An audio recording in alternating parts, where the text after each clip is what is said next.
Judulnya adalah How to Have a Meaningful Life, atau bagaimana hidup yang berarti. Doa saya Anda semua di tempat ini hidupnya nggak hampa, nggak kosong. Kita semua punya hidup yang berarti di dalam Tuhan. Oke?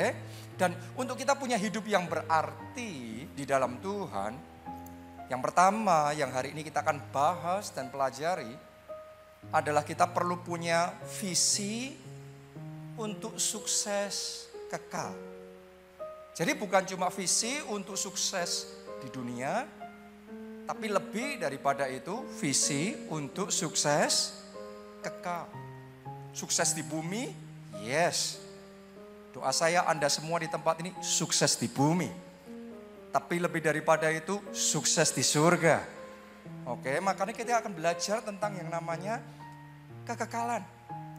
Terlebih lagi kita hidup di zaman yang penuh dengan goncangan. Itu sebabnya pesan firman Tuhan yang kita terima untuk 2022 ini, tahun ini adalah tahun berakar dan berbuah. Kenapa?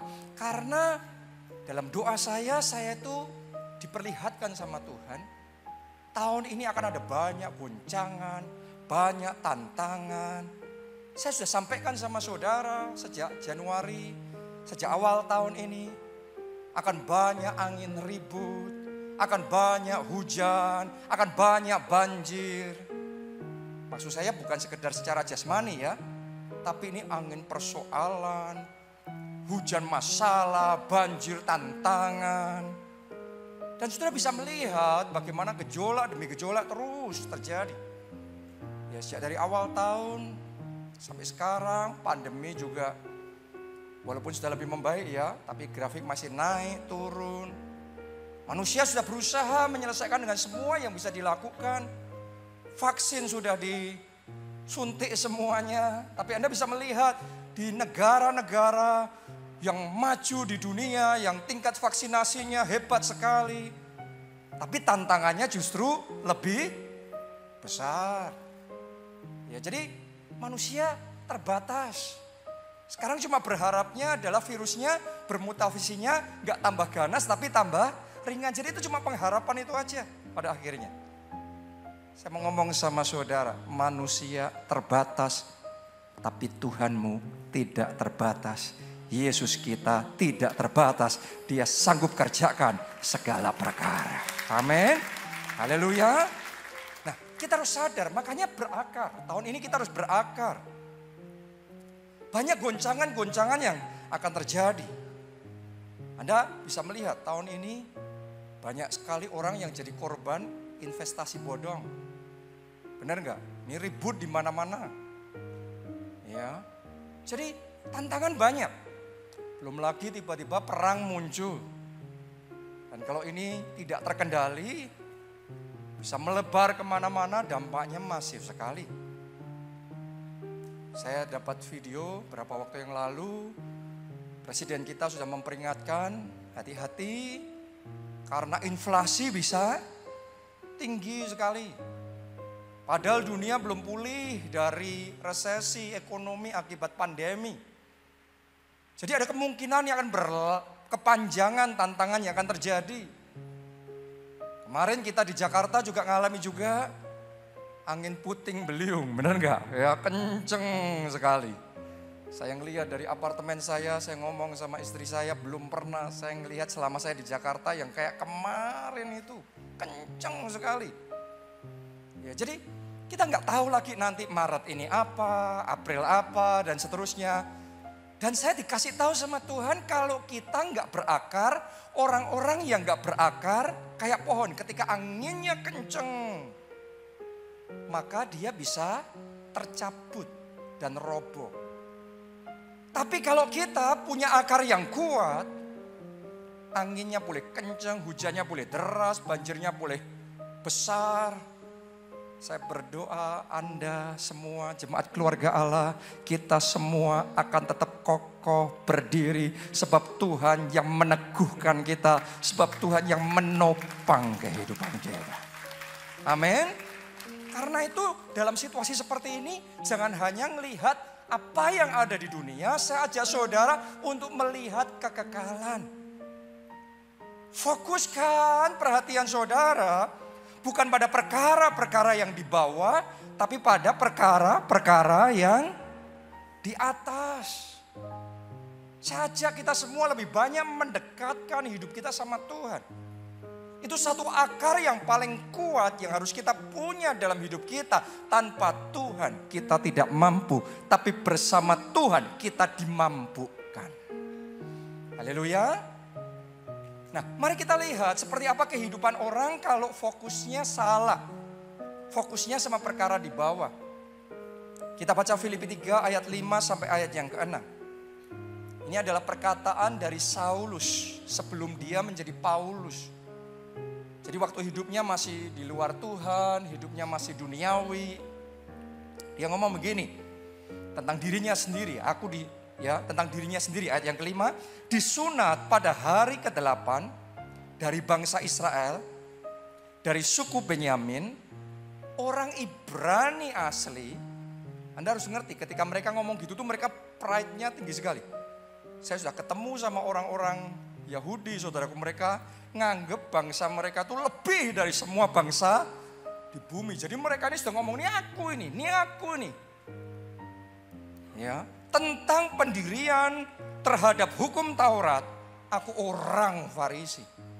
Di zaman kita sekarang, kita nganggap orang Farisi kayaknya nggak baik. Tapi Anda harus ngerti di zamannya dia pada waktu itu, orang Farisi itu adalah orang yang sangat terhormat di masyarakat. Dan mereka orang yang sangat pintar sekali karena mereka itu mempelajari hukum Taurat. Mereka dianggap orang terhormat, orang pintar, orang strata tinggi. Karena itu dia ngomong aku orang Farisi. Ayat yang ke-6. Tentang kegiatan aku penganiaya jemaat. Tentang kebenaran dalam mentaati hukum Taurat. Dia ngomong apa? Aku tidak bercacat. Kalau Anda bisa melihat apa yang dikatakan oleh Saulus pada waktu itu. Buat dia parameter suksesnya adalah pengakuan dunia. Benar? Parameter suksesnya adalah sukses dunia. Terhormat secara dunia. Terkenal secara dunia. Punya jabatan tinggi secara dunia. Kaya secara dunia. Tapi yang dia tidak sadari pada waktu itu, dia gagal melihat belum tentu orang sukses di dunia sama dengan sukses di surga. Tapi mungkin untuk kedua-duanya terjadi. Baik sukses di bumi maupun sukses di surga. Paulus yang waktu itu masih jadi Saulus, dia bangganya hanya suksesnya di dunia. Yang mana come and go, sukses di dunia hari ini kelihatan wah hebat. Besok bisa jadi nggak ada apa-apanya. Jadi saya ingin ajak saudara untuk menyadari pada waktu itu sekalipun dia kayaknya hebat secara dunia, tetapi dia buta secara rohani. Mata rohnya tidak mampu melihat apa yang akan terjadi setelah dia meninggalkan dunia di kekekalan nanti. Jadi dia hanya mengejar yang hebat secara dunia. Sampai akhirnya dia jumpa sama Yesus. Dalam perjalanan itu Tuhan Yesus menampakkan diri kepada Saulus. Dan di situ dia ketemu Yesus. Waktu dia ketemu Yesus sempat diizinkan dia buta matanya, tidak bisa melihat secara jasmani.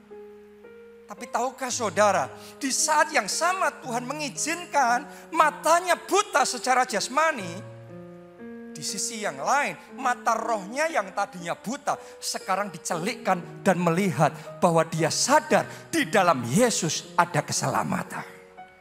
Bukan hanya di dunia yang penting, tapi yang lebih penting di kekekalan nanti. Dan sejak saat itu hidupnya berubah total. Saya bacakan Filipi 3 ayat 7 sampai 8.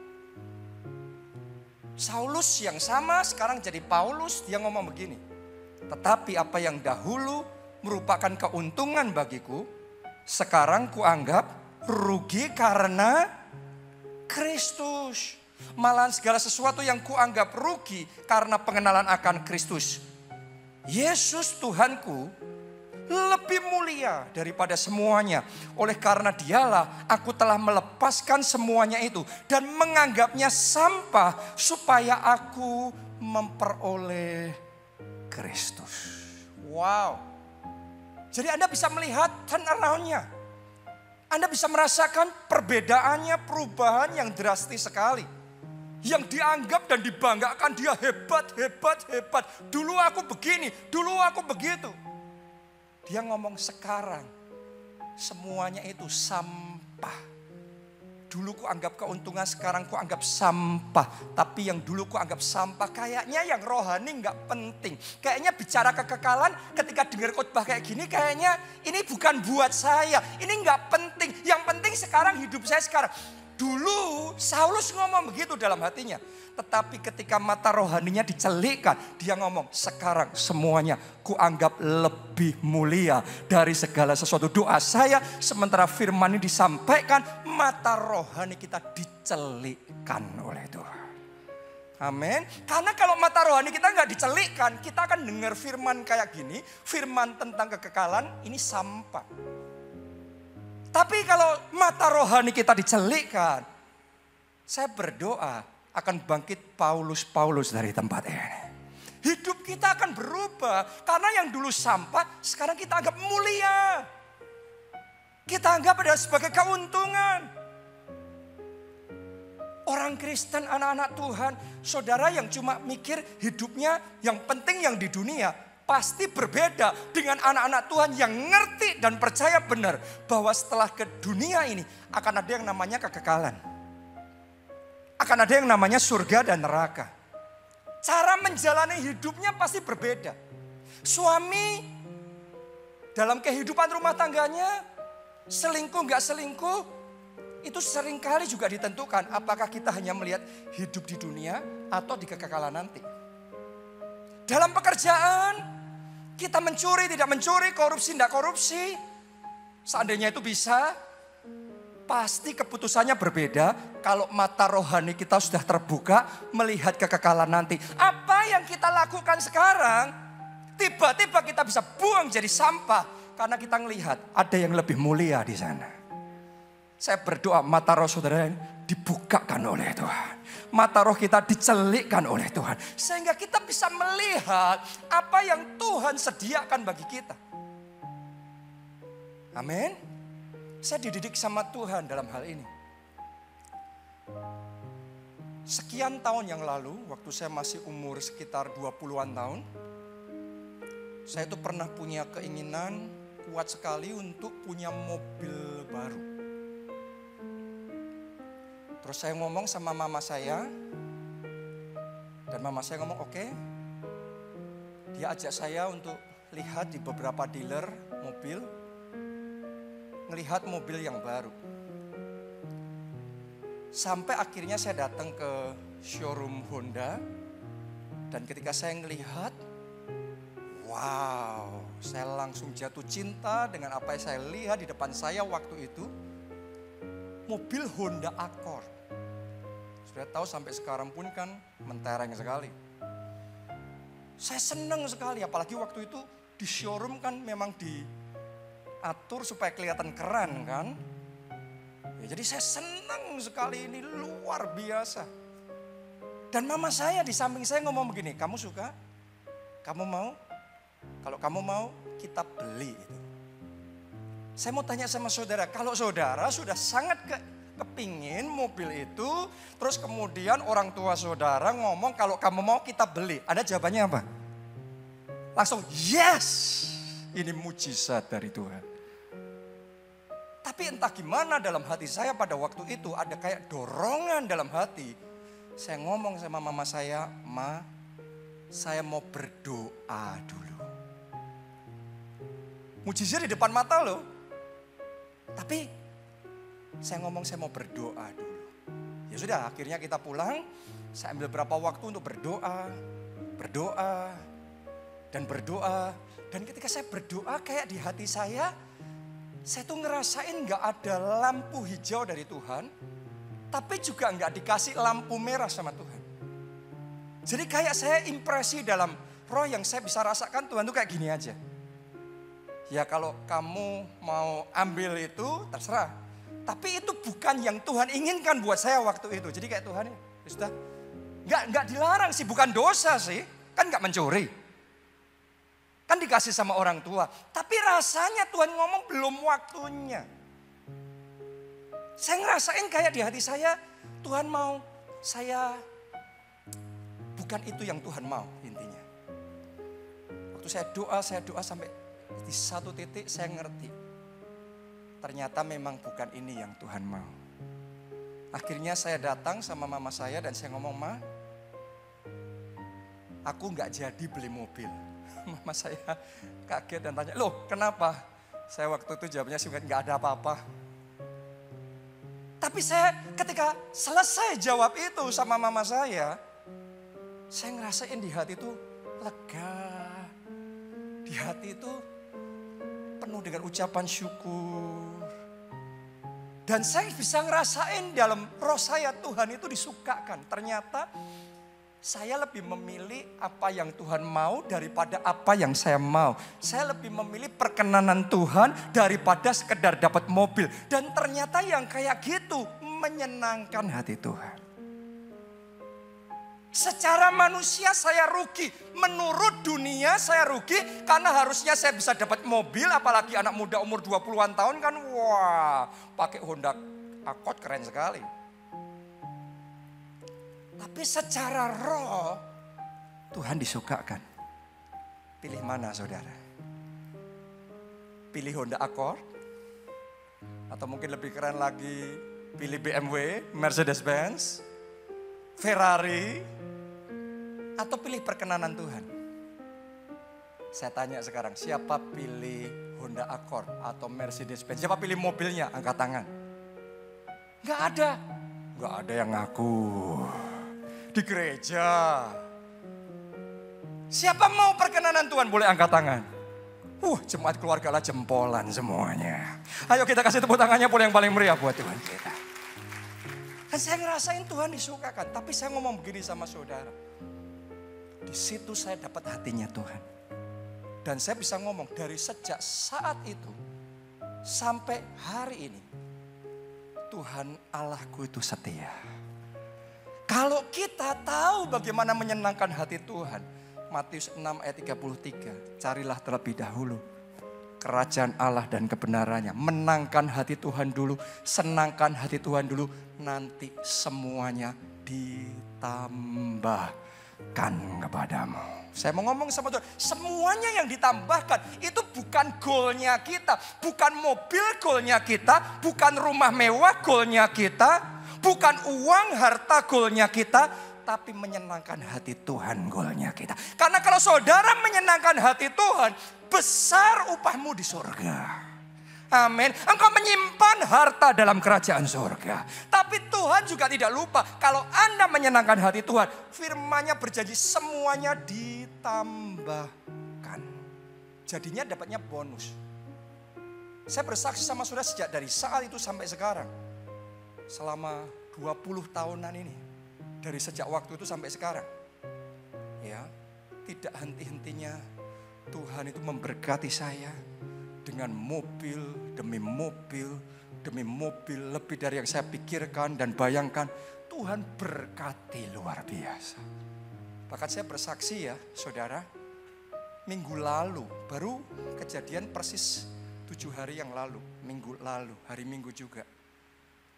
Ya, saya sebelum hari Minggunya ngomong sama istri saya. Saya ngomong sama dia, sama Pastor Nita.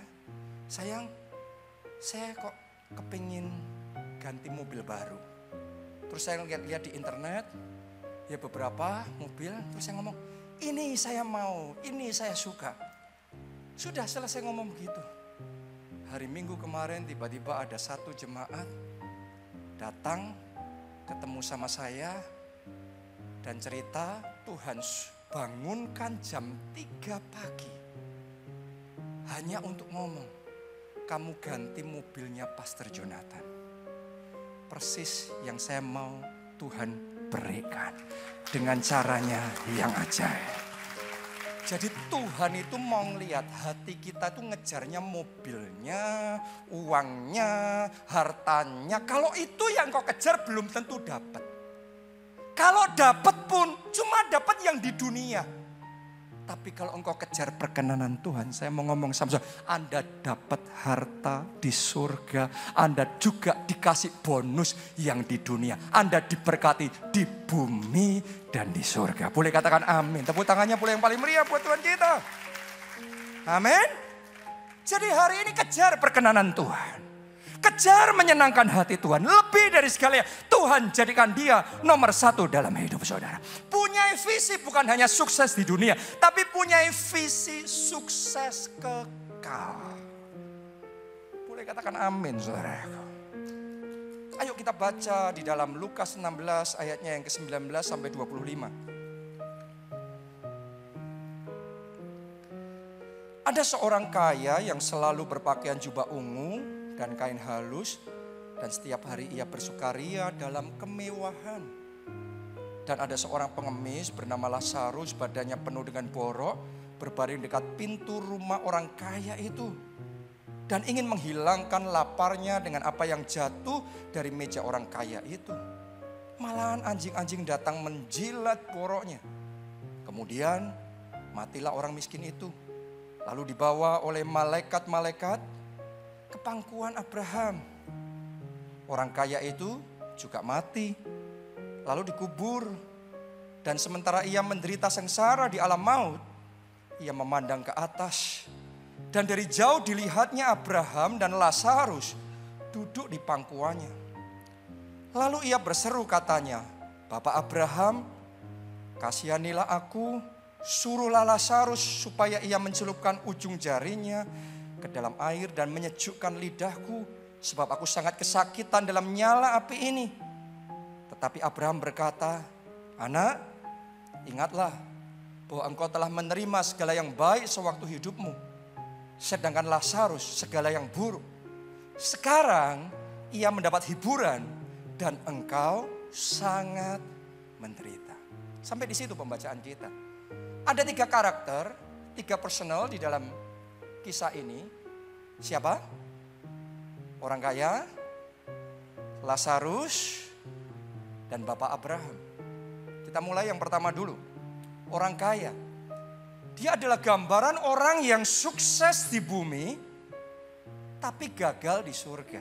Benar apa tidak? Kenapa kok saya ngomong begitu? Karena kalau Anda lihat di dalam kisahnya orang kaya ini, selama di bumi, wow, hidupnya glamor. Pestanya luar biasa. Saya bayangin ya, mungkin kalau dia hidup di zaman kita sekarang ini, ya, akun sosmednya akan penuh dengan foto-foto traveling di seluruh dunia yang keren. Makan di resto-resto yang paling bergengsi. Mungkin sudah kan melihat followersnya jutaan orang yang memuja kesuksesannya, memuja gaya hidupnya yang luar biasa. Namanya mungkin muncul di Forbes 50. Siapa nggak kenal sama orang kaya ini? Di zaman di mana dia hidup, semua orang memuja dia, semua orang kepingin kayak dia. Asetnya di mana-mana, nggak habis 7 keturunan. Siapa nggak kenal dia? Tapi coba saudara renungkan apa yang saya katakan ini. Dari 3 karakter yang dicatat dalam kisah ini, cuma 1 yang gak punya nama.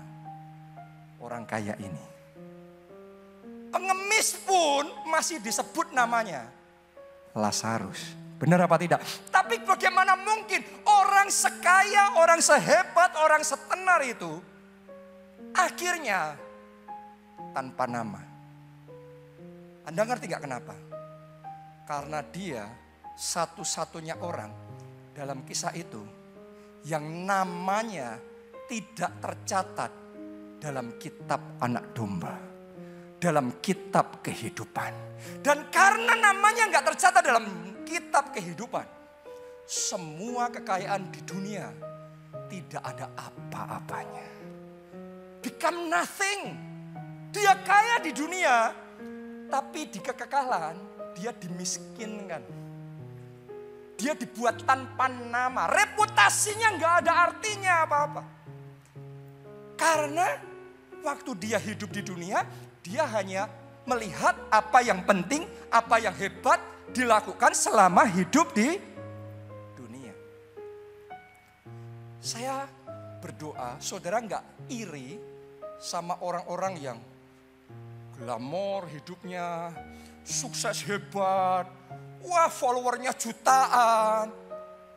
Yang dianggap secara dunia itu artinya sama dengan sukses. Karena sukses di dunia tanpa sukses di surga tidak ada apa-apanya. Saya berdoa hari ini sekali lagi, Roh Kudus bekerja dalam hati kita masing-masing, mencelikkan mata rohani kita supaya kita nggak salah fokus seperti orang kaya ini. Dia salah fokus, dia kehilangan segalanya. Jadi hari ini saya ajak saudara fokusnya perkara di atas, bukan perkara di bawah. Saudara fokusnya kejar perkenanan Tuhan. Saya ajak saudara bukan hanya dekat sama yang di dunia. Saya berdoa, saudara dekat sama yang di atas. Saudara dekat sama Tuhan. Saya ajak saudara bangun hubungan pribadi sama Tuhan. Kita semua punya teman, benar apa tidak? Mungkin saudara kepengen juga ngelobi, deketin orang siapa yang Anda cocok. Tapi lebih dari dekat sama manusia. Ayo kita bangun kedekatan dengan Tuhan. Ayo kita bergaul karib dengan Tuhan. Saya berdoa hari ini Anda buka hati lebar-lebar dan pilihan saudara masing-masing. Karena satu pesan yang disampaikan, kalau kita masih jadi seperti Saulus, kita akan menganggap itu sampah. Tapi begitu kita jadi Paulus, kita melihat itu kemuliaan. Hari ini saya mau ngomong sama saudara, buka hati dan tinggalkan dosa. Tinggalkan dosa, khotbah tinggalkan dosa itu zaman sekarang di banyak gereja nggak laku. Banyak orang Kristen telinganya panas. Dosa-dosa itu kayak mulu-mulu itu. Kayak konsep yang di awan-awan. Itu persis yang dilakukan orang kaya. Dia nggak peduli. Dengan kesaksian nabi-nabi, dengan firman Tuhan yang disampaikan di zamannya. Anda boleh baca di kisah itu. Dia nggak peduli. Dia anggap itu sampah. Tapi yang dianggap sampah, dia nggak ngerti kebenaran itu. Akhirnya itu yang dia sesali. Ketika dia sudah di sana, dia terlambat. Hari ini saya tantang saudara, hidup dalam kekudusan. Boleh katakan amin saudaraku. Hidup dalam integritas, hidup dalam kebenaran. Pilih perkenanan Tuhan, pilih menyenangkan Tuhan lebih dari segalanya. Pilih sumber berkatnya daripada berkatnya. Kalau Anda pilih berkatnya, pilih mobilnya, pilih rumahnya, pilih uangnya, Anda mungkin dapat pun Anda kehilangan yang di sana tidak ada artinya. Tapi Anda menangkan hati Tuhan. Anda senangkan hati Tuhan. Anda dapatkan upah di surga. Anda dapatkan anugerah Tuhan di dalam hidup saudara. Dan Anda akan melihat hidupmu di dunia pun dipelihara oleh Tuhan. Apa yang tidak dipikirkan oleh mata, tidak dilihat oleh mata, tidak didengar telinga, tidak timbul dalam hati manusia. Itu yang Tuhan berikan dalam hidup saudara. Boleh katakan amin. Kita kasih tepuk tangannya pula yang paling meriah buat Tuhan kita. Jadi hari ini tanpa orang lain harus tahu dulu dosa saudara. Tanpa bos saudara ngerti Anda mencuri itu. Tanpa ketahuan, tanpa istri saudara ngerti Anda selingkuh. Hari ini masing-masing di hadapan Tuhan. Ayo kita bertobat. Mungkin selama ini kita anggap itu untung. Nyuri itu untung, selingkuh itu untung. Tapi Paulus ngomong. Dulu yang kuanggap keuntungan, sekarang sampah. Karena pengenalan akan Kristus. Ayo dekat sama Tuhan, dekat sama Tuhan, dekat sama Tuhan, dekat sama Tuhan. Boleh katakan amin. Anda masih siap terima firman Tuhan ini? atau telinganya sudah panas dan hatinya sudah nggak enak dengar khotbah kayak gini. Doa saya kita semua suatu hari nanti ketemu di surga. Kita semua jadi orang-orang yang sukses di surga. Bukan hanya sukses di bumi, tapi sukses di surga. Amin. Itu yang pertama. Yang kedua sekarang. Figur yang kedua namanya Lazarus. Dia di dunia ini miskin, pengemis. Benar nggak? Tapi pengemis yang nggak ada orang yang kenal di dunia ini. Hebatnya Lazarus ini, namanya tercatat dalam kitab kehidupan. Namanya tercatat dalam kitab anak domba. Karena itu, di kekekalan, dia tetap dikenal namanya Lazarus. Namamu tercatat di surga, namamu tercatat di surga. Saya berdoa buat saudara yang belum terima Yesus sebagai Tuhan dan Juru Selamat, nanti di akhir firman Tuhan ini saya akan ajak saudara, ayo buka hati. Kita terima Yesus sebagai Tuhan dan Juru Selamat. Kita terima pengampunan dosa dan kita pastikan nama kita tercatat di surga. Amin. Cuma begini, Lazarus ini sekalipun namanya tercatat di surga, dia masuk surga, saya nggak bisa ngomong dia sukses di surga. Buat saya dia cuma lolos masuk surga. Ada bedanya sukses di surga dan lolos masuk surga. Kenapa kok saya ngomong dia cuma lolos masuk surga? Simple, karena dia di surga nobody. Di surga dia bukan pembesar. Di surga dia tidak turut memerintah bersama dengan Allah. Pokok yang penting dia masuk surga. Kenapa? Karena selama hidupnya di dunia, dia cuma punya basic faith, iman dasar saja, yaitu percaya sama Yesus. Karena itu dosanya diampuni. Dia masuk di surga, tapi dia tidak memakai hidupnya untuk Tuhan. Dia tidak memakai waktunya untuk melayani. Dia tidak memakai talenta yang Tuhan berikan dalam hidupnya untuk memperluas kerajaan Allah. Dia tidak melakukan apapun buat Tuhan. Bahkan dia juga tidak melakukan sesuatu yang berarti untuk hidupnya, untuk keluarganya sendiri, untuk pribadinya. Makanya dia juga nggak sukses di bumi. Orang kaya itu walaupun gak kenal Tuhan, tapi fighting spiritnya kuat, kerja kerasnya kuat, belajarnya sungguh-sungguh. Dia sukses di bumi. Masalahnya orang kaya itu gak bisa masuk surga. Lazarus bisa masuk surga. Masalahnya dia gak punya perjuangan dengan sungguh-sungguh. Doing nothing. Gak ngelakuin apa-apa. Makanya cuma lolos masuk surga. Saya berdoa jemaat keluarga Allah nggak cuma lolos masuk surga. Doa saya kita semua suatu hari nanti masuk surga dan turut memerintah bersama Yesus. Dia raja di atas segala raja. Saudara dan saya segala rajanya. Dia sang rajanya. Kita turut memerintah dalam kerajaan 1000 tahun bersama dengan Tuhan Yesus. Boleh katakan amin. Tepuk tangannya yang meriah buat Tuhan. Haleluya. Karena itu hari ini saya ajak saudara, jangan jadi anak Tuhan yang doing nothing, yang gak ngelakuin apa-apa buat Tuhan. Ngelakuin apa-apa bukan keuntungan, gak ngelakuin apa-apa adalah kerugian.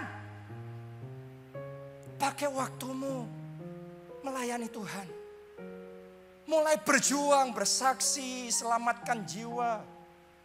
Anda sedang mengumpulkan harta di surga. Upah di dalam kerajaan surga. Pakai talenta saudara, pakai mobil saudara, pakai rumah saudara untuk kelompok sel. Untuk beribadah. Korban something buat Tuhan. Muliakan Tuhan dengan harta saudara. Mari kita berjuang dengan segala yang ada dalam hidup kita. Memperluas kerajaan Allah. Sementara kita melakukan itu, Anda akan mengumpulkan bagimu sendiri harta dalam kerajaan surga. Orang kaya itu cuma ngerti ngumpulin baginya sendiri harta di dunia. Tapi dia nggak ngerti, lebih penting dari itu mengumpulkan harta di surga. Saya berdoa hartamu nggak cuma banyak di bumi. Puji Tuhan kalau banyak di bumi. Tapi lebih dari itu, hartamu banyak di surga. Hartamu besar di surga. Karena Yesus yang ngomong, kumpulkan bagimu harta di surga. Ada orang dikasih perintah sama Tuhan Yesus suruh ngumpulin harta di surga. Sebagian orang ngumpulinnya cuma dikit. Tapi ada sebagian yang ngumpulinnya banyak. Oh, selagi masih ada nafas dalam tubuh kita, selagi masih ada kekuatan yang Dia beri, mari kita pakai kesempatan itu untuk membalas kebaikan Tuhan. Kita pakai kesempatan itu untuk bersaksi. Mulai minggu depan, saudara ajak jiwa-jiwa, ajak teman-teman, ajak keluarga saudara ketemu sama Yesus. Anda ajak mereka beribadah di gereja, sehingga mereka mengalami zaman Tuhan dalam hidup mereka. Engkau mengumpulkan harta di surga. Haleluya. Jadi jangan bangga, jangan puas kalau kita nggak melakukan apa-apa. Sadari itu kerugian. Saya berdoa mata roh kita dicelikkan, dibukakan. Sehingga kita nggak merasa sebaliknya. Karena kalau belum dibukakan mata kita, kita berpikir melayani itu rugi. Bayangin apalagi ini ibadah jam 8 pagi. Berarti kalau melayani disuruh datang jam 7. Saya repot, nanti harus bangun jam 4, jam 5. Siap-siap ini itu dan lain sebagainya. Datang lebih awal. Makanya saya salut nih sama Pak Dani, Bu Clara dan semua tim pelayan Tuhan yang di jam 8 pagi. Ini orang-orang yang luar biasa. Setiap minggu mereka sedang mengumpulkan harta yang besar dalam kerajaan surga. Kenapa saya bisa ngomong gitu? Karena saat yang lainnya bisa santai, bisa rileks saja, gampang saja. Tapi mereka korban lebih. Dan dengarkan baik-baik. Kalau itu engkau lakukan buat Yesus. Yesus yang ngomong, kamu ngasih secangkir air saja sama anak kecil. Karena aku, engkau tidak akan kehilangan upahmu. Jadi kalau saudara nggak ngasih apa-apa, Anda nggak korban apa-apa, Anda doing nothing, nggak ngelakuin apa-apa buat Tuhan, jangan nganggap itu untung, jangan nganggap wah aku enak, aku nggak harus gini, nggak harus gitu. Anda rugi karena harus gini dan harus gitu. Itu yang artinya Anda sedang mengumpulkan harta di surga. Oh, saya berdoa ini semua orang-orang kaya di surga. Orang-orang kaya di surga, hartanya besar di dalam kerajaan surga. Boleh katakan amin, tepuk tangannya paling meriah buat Tuhan kita. Yang ketiga, yang terakhir. Karakter yang ketiga adalah Abraham sendiri. Dia sukses di bumi, sukses di surga. Di bumi tidak diragukan, dia orang yang kenamaan pada zamannya. Dia orang yang lebih dari orang kaya itu. Ya, dia orang yang sangat diberkati Tuhan. Dalam hidupnya dia melakukan perkara-perkara yang besar. Ini orang hebat, Abraham. Jadi dia sukses di bumi. Tapi lebih penting dari itu dia sukses di surga. Dalam kisah yang kita baca tadi, Abraham bukan cuma masuk surga. Tapi Abraham yang mewakili Allah menyambut Lazarus masuk surga. Coba Anda renungkan, jadi wakilnya Allah. Jadi pembesar kerajaan surga. Itu Abraham. Dia sukses di bumi, lebih penting dari itu dia sukses di surga. Kenapa Abraham bisa sukses di bumi dan di surga? Sederhana, karena dia belajar satu prinsip ini, trust and obey. Percaya dan apa? Taat.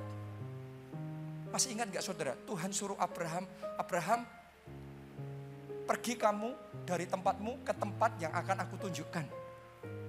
Abraham gak dikasih tahu kemana kek mau pergi. Tapi karena Tuhan yang suruh, dia percaya. Banyak orang kalau disuruh Tuhan belum ngerti, gak mau. Saya gak ngerti kok gak mau. Tapi Abraham gak ngerti pun karena Tuhan yang suruh. Aku percaya. Banyak orang memilih otaknya sendiri daripada memilih Tuhan. Tapi Abraham memilih Tuhan lebih dari pengertiannya sendiri. Abraham gak punya anak, terus Tuhan ngomong gini, Abraham, aku janji, aku akan buat engkau jadi bangsa yang besar. Lah, punya anak aja gak punya. Kok Tuhan ngomong jadi bangsa yang besar? Tapi Abraham percaya. Dan mujizat terjadi. Pada masa tuanya, dia bisa punya anak. Sementara anaknya tambah besar, tiba-tiba Tuhan ngomong, Abraham, sekarang kamu persembahkan anakmu itu jadi korban bagiku. Gak masuk akal kan perintahnya Tuhan. Tapi Alkitab mencatat gini, Abraham tetap percaya, Abraham taat. Kenapa? Karena Abraham percaya seandainya Ishak dipersembahkan dan mati, Alkitab yang menulis gini, tapi Abraham percaya Allah berkuasa membangkitkan orang dari kematian. Banyak orang Kristen kalau bicara tentang membangkitkan orang dari kematian, zaman sekarang ini banyak orang Kristen tidak percaya. Tapi Abraham percaya. Coba Anda renungkan itu. Semua yang Tuhan ngomong, setiap rema yang Tuhan ngomong, apa yang dilakukan? Trust and obey. Percaya dan taat, percaya dan taat. Karena itulah upahnya besar di surga. Karena itulah dia sukses di surga. Dia jadi pembesar kerajaan surga. Tapi di bumi dia juga jadi orang besarnya di bumi. Wow, ini orang luar biasa. Saya berdoa Tuhan bangkitkan Abraham zaman sekarang ini dari antara kita. Amin. Karena itu belajar trust and obey. Tuhan ngomong apapun Anda percaya. Kalau firman Tuhan ngomong, hai suami kasih istri. Hai istri tunduklah sama suami. Anda gak usah ngomong, tapi suamiku modelnya gitu tuh. Mungkin ada yang ngomong istriku. Pak Jo gak tahu aja, kalau Pak Jo ngerti modelnya istriku. Saudara gak usah banyak ngomong deh sama Tuhan. Belajar percaya. Belajar taat, gampang taat sama Tuhan. Engkau sedang memenangkan hatinya Tuhan. Yang lain butuh ngeliat dulu, butuh bukti dulu, butuh diyakinkan dulu. Tapi Abraham gak usah diyakinkan, gak usah diulangin terus menerus. Tuhan ngomong sekali aja, dia taat. Anda akan melihat orang yang kayak gitu, hidupnya penuh dengan kemuliaan Tuhan. Saya masih ingat saudaraku, suatu saat Tuhan itu bawa saya ngalami pengalaman yang aneh sekali. Sekian tahun yang lalu, waktu saya masih ada di Jogja, tinggal di Jogja, saya tuh punya kerinduan, gereja kita di Jogja punya tanah sendiri, bangun gedung sendiri. Itu kerinduan sangat kuat, bertahun-tahun kita berjuang berusaha. Tapi entah gimana, selalu gak berhasil. Saya boleh dikatakan setiap hari keliling cari tanah. Setiap ada tanah yang dijual, saya suka. Saya datengin, saya nego. Selalu gagal. Selalu batal. Ini pengalaman yang aneh sekali. Harusnya kalau saudara dalam posisi yang beli, lebih gampang kan? Kalau jual belum tentu gampang. Tapi kalau beli kan harusnya gampang. Itu saya ngalami. Oke, saya deal, beli. Entah gimana, selalu batal. Selalu gagal. Nanti sertifikatnya masalah, nanti yang jual batalin. Nanti terjadi ini, terjadi itu, pokok batal. Sampai-sampai saking seringnya ngalami yang gak masuk akal kayak gitu, saya tes. Saya ajak beberapa orang jadi saksinya. Oke, kamu ikut saya ya. Kita cari tanah mana yang dijual. Oke, tanah ini. Kita jalan. Terus kita mulai nego sama. Oke, deal. Bahkan kadang tanpa nawar, deal. Gak masuk akal kan? Harusnya jadi kan? Pasti batal. Pak Obaja itu saya ceritain itu ketawa. Dia ketawa. Dan dia tahu yang Tuhan suruh saya lakukan. Dia sampaikan pesan Tuhan. Kamu ke Jakarta. Bangun gereja kita di Jakarta. Tapi waktu itu saya sudah belasan tahun di Jogja. Saya kepingin bangun di Jogja dulu. Tapi Tuhan ngomong ke Jakarta. Bangun gereja di Jakarta. Sampai saya ngalami kayak gitu sekitar 20-an kali saudara. Yang batal-batal yang gak mungkin itu sangat tidak mungkin. Dan beberapa orang yang saya ajak, oke, ayo kemana lagi, cari tanah lagi. Ini ya, oke, kita ngomong sebentar. Deal, oke, setuju. Mesti batal lagi. Aneh kan? sampai saya belajar percaya dan taat. Saya ke Jakarta, kita bangun gereja kita di Jakarta, dan Anda tahu nggak? Percaya dan taat kita itu akan menyenangkan hati Tuhan. Itu mendatangkan perkenanan Tuhan. Begitu saya ngikuti rema dari Tuhan, di Jakarta tiba-tiba terobosan plus. Gampang sekali. Tuhan kasih tempat kita di APL. Anda masih ingat? Tuhan kasih kita di St. Moritz. Setelah itu Tuhan upgrade juga di Soho di sini. Tuhan kasih beberapa tempat yang luar biasa. Kayak gampang banget. Bukan cuma di Jakarta. Setelah saya di Jakarta, justru Tuhan bekerja dahsyat di Jogja. Di sana Tuhan kasih kita tanah-tanah di Jogja juga. Kepercayaan dan ketaatan sama Tuhan akan mendatangkan perkenanan Tuhan. Dan perkenanan Tuhan akan membuat yang tidak mungkin jadi mungkin. Yang mustahil jadi tidak mustahil. Jadi kita waktu itu punya saja mau beli. Kalau Tuhan gak menghendaki, batal. Gak bisa. Tuhan sedang ngajarin saya belajar trust and obey. Saya tahu akan ada orang-orang di tempat ini disuruh diajarin Tuhan trust and obey. Diajarin Tuhan untuk percaya. Dengar rema dari Tuhan, ngikut. Disuruh nabur benih profetik, ngikut. Disuruh mengembalikan persembahan persepuluhan. Banyak orang Kristen gak ngerti, protes dulu. Tapi Abraham gak ngerti, percaya dulu. Kalau engkau percaya, engkau akan melihat kemuliaan Tuhan.